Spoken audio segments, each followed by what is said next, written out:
안녕하십니까. 오늘 발표를 맡게 된 지능형 신경공학 연구실 소속 김우진입니다. 오늘 발표할 내용은 정신적 피로로 인한 미주신경 관련 HRV를 확인하는 논문입니다. 페이퍼 인포메이션으로는 저널은 +1으로 임팩트 팩터는 3.7이고 JCI에서 멀티디스플리너리 사이언스 분야에서 Q1급 논문입니다. 인트로덕션으로 첫 번째 문단에서는 어려운 인지 작업의 장시간 수행은 자율신경계와 관련이 있음을 나타내며 HRV가 자율신경계와 관련이 있다고 합니다. 두 번째 문단에서는 따라서 HRV는 피로의 중요한 연관 요소로 타임온 태스크에 의한 성능을 예측할 수 있다고 합니다. 세 번째 문단에서는 교감 및 부교감과 연관이 있는 ECG의 저주파와 고주파의 추가적인 분석의 필요성을 언급하고 있으나 그래도 선행 연구에서 인지 기능, 주의 기능, 자각 기능 등과 관련이 있는 부교감신경을 명확히 반영하는 HRV에 중점을 둘 것을 제안하고 있습니다. 네 번째 문단에서는 그래서 HRV와 관련이 있는 RR 인터벌의 차이의 제곱근인 RMSSD와 전체 RR 인터벌의 차이 중에서 50ms 이상이 되는 비율을 나타내는 PNN50과 고주파 성분인 HF를 사용할 것이라고 하며 각 특징으로 RMSSD와 PNN50은 미주신경을 반영하며 호흡 요소들 관련이 적다고 합니다. 마찬가지로 HF는 미주신경을 반영하지만 호흡 주기를 더욱 강하게 반영한다고 합니다. 다음으로 본 논문에서 채택된 게이트키퍼라는 태스크와 다큐멘터리를 보는 두 가지 그룹으로 나눈 이유에 대한 선행 연구를 나타내고 있습니다. 또한 태스크에 대한 설명을 나타내고 있는데 이 태스크에 대한 자세한 내용은 뒤에 설명드리도록 하겠습니다.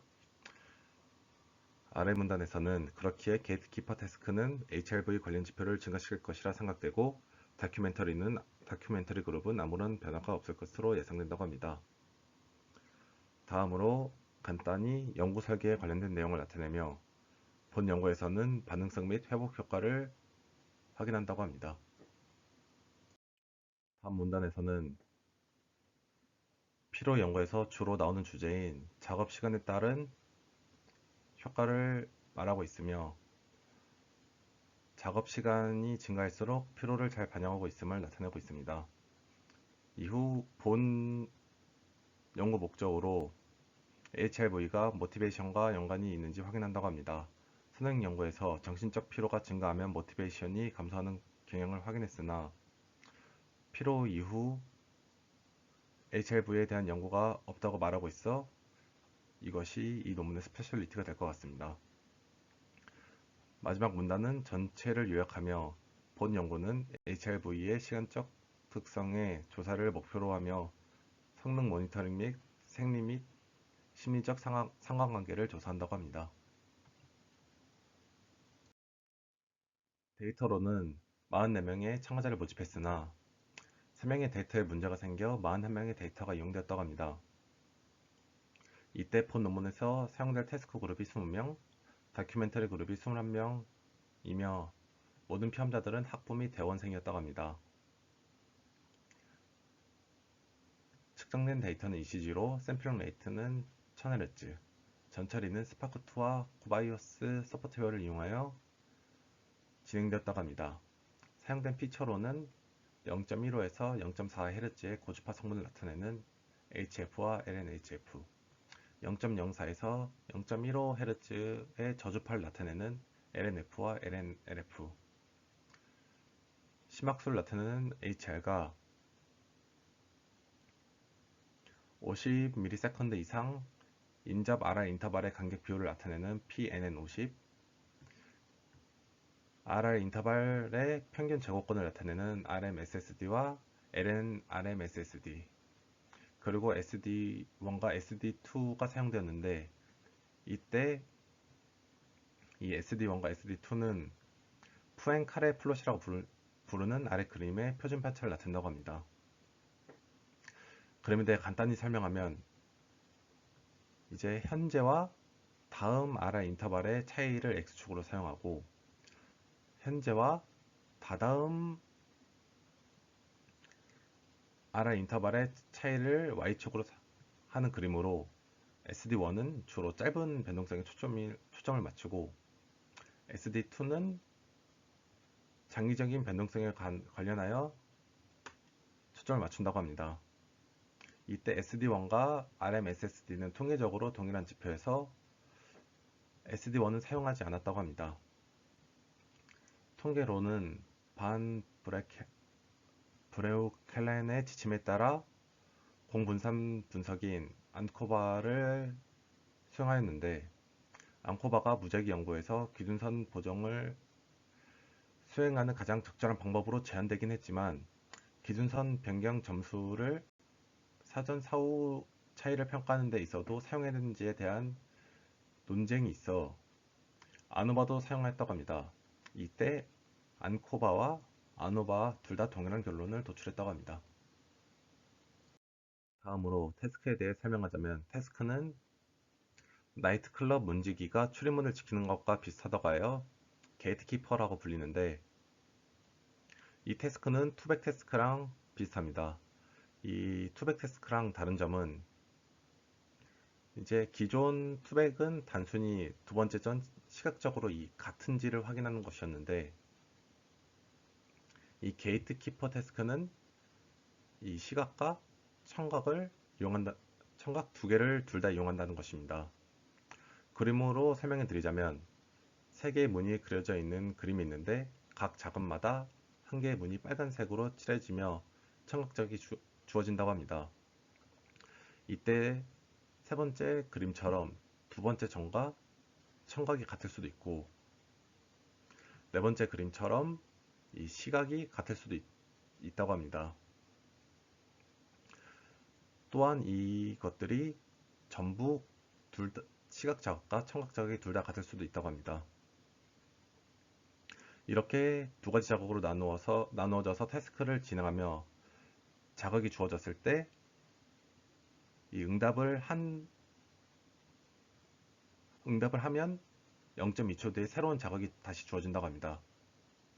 이러한 태스크를 5블럭 진행하며 한 블럭당 300트라이얼이 진행된다고 합니다.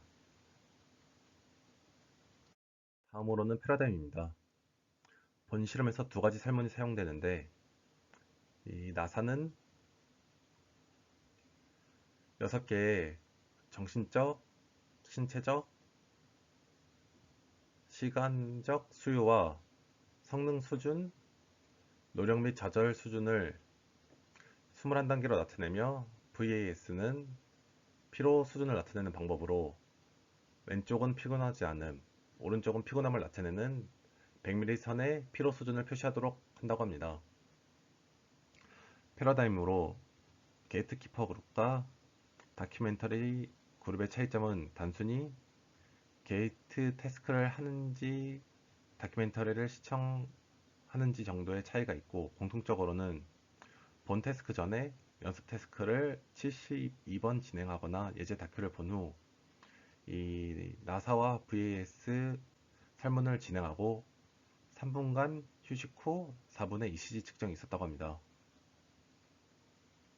이후 5개의 블록이 쉬는 시간 없이 진행되고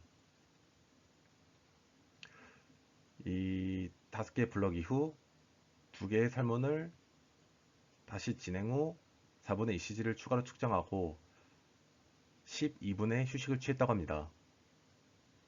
이후 이제 휴식 이후 태스크를 진행해서 휴식 이후에 한 블럭의 태스크를 다시 진행합니다. 이때 타임온 태스크의 양끝단에 4분씩의 ECG 분석을 따로 진행하여 비교했다고 합니다. 비교할 데이터에 대해 다시 설명하자면 두 개로 나누어지는데 4분 간격 비교와 15분 간격 비교가 있습니다. 각각 5개가 있으며 4분 간격은 본 태스크 전, 본 태스크 처음과 마지막 4분, 본 태스크 후 4분, 휴식 4분, 휴식 이후 태스크의 첫 4분이 사용됐다고 합니다. 15분 간격 비교는 각 블럭에 중간 15분을 사용했다고 합니다. 본 태스크 기간은 90분으로 5블럭이면 18분 정도가 나오는데 왜 15분이냐면은 태스크가 응답 후 2.5초 뒤에 새로운 자극이 주어지기 때문에 각 피험자마다 한 블럭당 걸리는 시간이 달라 이것을 맞추기 위해 중간 15분을 사용하였다고 합니다. 결과로 이제 사문 결과를 표시한 표입니다. 실험 전에는 각 그룹 간 피로도에서는 유의미한 차이가 없었고 작업 후에는 게이트키퍼 그룹이 다큐멘터리 그룹보다 피로도가 높았다고 합니다. 그 이후에는 변화가 없었고 작업량 같은 경우에는 당연히 게이트키퍼가 다큐멘터리보다 높을 거라 예상한 것과 같이 작업 전부터 멘탈 디맨드와 이 좌절에서 유의미하게 컸고 또한 작업 후에는 이전 두 개와 피지컬 디맨드에서 높았다고 합니다. 휴식 후에는 그룹 간의 어떠한 차이도 확인할 수 없었고 이 게이트키퍼 그룹에서는 이 멘탈과 피지컬 디맨드와 이 좌절에서 유의미한 감소를 확인할 수 있었다고 합니다. 이것은 태스크가 피로를 성공적으로 주었고 회복하는 것을 확인할 수 있는 지표라고 합니다. 이 표 자체는 서플리멘터에서 확인할 수 있었는데 단순히 피로가 제대로 주어졌는지 해소가 되었는지 확인하기 위한 결과라 표는 서플리멘터리로 빼놨었던 것 같습니다. 다음으로는 게이트키퍼 태스크를 진행할 때의 인지 성능의 결과로 그램의 X축은 블록 순서를 나타내며 Y축은 Z스코어로 계산된 타겟 감도에서 반응 속도를 뺀 값으로 인지 성능을 평가하는 지표가 사용됐다고 합니다. 이때 듀얼 타겟에서 아노바를 진행하였는데 1에서 5블럭에서 유의미한 차이를 확인할 수 있었고 곰페르니를 이용한 서 분석에서는 첫 번째 블럭과 세 번째 블럭에서 유의미한 증가를 보였지만 세 번째 블럭과 다섯 번째 블럭에서는 유의미한 차이를 보이지 않았다고 합니다. 이것은 세 번째 블럭 이후 주관적 피로 및 작업 부하가 증가하였음에도 게이트키퍼 작업의 퍼포먼스가 직접적으로 저하되지 않았음을 시사한다고 합니다. 또한 휴식 이후 블럭이 휴식 전 블럭보다 높은 성능을 보였는데 이것은 휴식 전 성능이 최선은 아니었을 수도 있다고 합니다. 다음으로는 리액티비티에서의 HR과 HRV의 변화로 이전에 말했던 6가지의 지표들의 변화를 나타냅니다. 이 반응성 분석은 실험 전 안정 상태와 실험 시작 4분의 ECG 비교를 중점으로 확인했다고 하여 각 그림의 맨 왼쪽을 확인하시면 됩니다. 이때 게이트키퍼 그룹에서 심박수는 유의미하게 증가하였고 HRV 지표 중에서 PNN50을 제외하고 유의미하게 감소했다고 합니다. 이때 미두신경과 관련된 LNHF와 LNRMSSD가 감소한 것은 미두신경 활동의 감소와 연관이 있다고 합니다. 다음으로는 리액티비티가 아니라 태스크를 진행할 때 시간에 따른 변화를 확인한 것으로 가운데 블럭 1에서 블럭 5까지를 확인하면 되는데 게이트키퍼 그룹이 다큐멘터리 시청 그룹보다 심박수가 크게 감소하였다고 합니다. 또한 미주신경 관련 HLV 요소인 RMSSD, LNRMSSD, PNN50, HF가 게이트키퍼 그룹에서 블럭 1에서 블럭 5로 선형적으로 증가했으나 다큐멘터리 시청 그룹에서는 큰 변화를 확인할 수 없었다고 합니다. 다른 지표인 LNHF, LF, LNLF 및 SD2에서 두 그룹 모두 유의미한 증가를 보였지만 게이트키퍼 그룹이 항상 더 유의미하게 컸다고 합니다. 마지막으로 리커버리 분석은 블록 5의 마지막 4분부터 휴식 시간의 4분을 비교하였다고 합니다. 이때 HR은 게이트키퍼 그룹은 감소하고 다큐멘터리 그룹은 변화가 없었다고 합니다. 또한 미주신경과 관련이 있다고 하는 RMSSD, LNRMSSD, PNN50 그리고 LNHF에서 게이트키퍼 그룹이 유의미하게 감소하였고, 마찬가지로 다큐멘터리 그룹은 어떠한 변화를 보이지 않았다고 합니다. 다음으로는 휴식 후의 리액티비티 분석으로 이 브레이크부터 휴식 후 태스크의 처음 4분까지를 리액티비티 간격이라고 말한다고 합니다. 이 분석 결과 게이트 키퍼 이 심박에서 게이트 키퍼 그룹에서는 증가했지만 다큐멘터리 그룹은 감소한 것으로 나타났다고 합니다. 여기서 미주신경 관련 매개 중에서 이 LN, RMSSD만이 다큐멘터리 그룹에 비해 게이트키퍼 그룹에서 크게 감소했다고 합니다.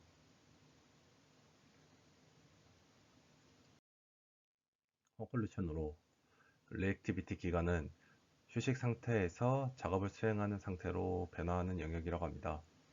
게이트키퍼 그룹이 다큐멘터리 그룹보다 본 태스크를 하기 전 첫 번째 리액티비티 기간에서 미주신경 매개 HRV인 LNRMSSD와 LNHF가 줄어들었고, 마지막 여섯 번째 블럭을 하기 전 두 번째 리액티비티에서는 LNRMSSD가 줄어든 것을 확인할 수 있었는데, 이것은 부교감 시스템이 작업을 진행할 때 유연하게 적응할 것이라는 실험전 예상과 일치한다고 합니다.